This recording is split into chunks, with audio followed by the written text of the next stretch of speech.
কি দেখতে লাগছে, যা খেতে হয়েছিল না, কি আর বলবো। ঝটপট করে তাহলে রেসিপিটা দেখে নিন তো কেমন করে বানাচ্ছি। দেখার সঙ্গে সঙ্গেই গিয়ে বানিয়ে ফেলবেন। সব জিনিসগুলো ঘরের মধ্যেই পেয়ে যাবেন, এমন কিচ্ছু দিচ্ছি না। তো সাদা তেলেতে বেশ খানিকটা বাটার দিয়ে দিলাম বড় বড় করে কুচনো রসুন।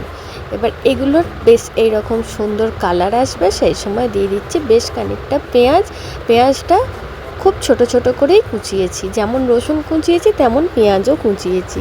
খুব বেশি ভাজা ভাজা করছি না। এই রকম স্টেজেতে এলেই দুখানা টমেটো কুচিয়ে দিয়ে দিচ্ছি, আর টমেটোটা মেল্ট হওয়ার জন্য দিচ্ছি অল্প করে একটু নুন আর কাঁচা লঙ্কা। বেশ খানিকক্ষণ ভেজে নেব। ভাজাটা যখন খুব সুন্দরভাবে এরকম রং চলে আসবে দিয়ে দিচ্ছি হলুদ গুঁড়ো, অল্প করে একটু জিরে গুঁড়ো, বেশ খানিকটা ধনে গুঁড়ো, আর সঙ্গে দিচ্ছি চিকেন কারি মশলা, কাশ্মীরি লঙ্কার গুঁড়ো আর একটুখানি সস।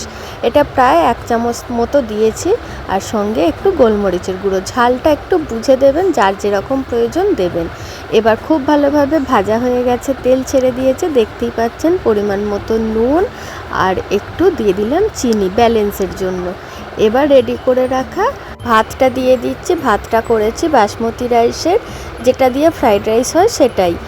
দেখুন কত সুন্দর দেখতে হয়ে গেছে। একদম লাস্টে বেশ কিছুটা গরম মশলা ধনেপাতা দিয়ে কিছুক্ষণের জন্য একটু চাপা দিয়ে দেব। সুন্দরভাবে গন্ধটা যখন ছড়িয়ে আসবে একদম লাস্টে দিয়ে দেব বেশ খানিকটা লেবুর রস। লেবুর রসটা দেওয়ার সময় গ্যাসটা অফ করে দেব, দিয়ে ভালো করে সব কিছুটা মিক্সড করে এটাও 5 মিনিট থেকে 10 মিনিটের মতো চাপা দিয়ে রেখে দেব। তারপরে গরম গরম পরিবেশন করুন, আর দেখুন কেমন খেতে হয়েছিল। চিকেন মাটনের সাথে তো ভালো লাগবেই লাগবে।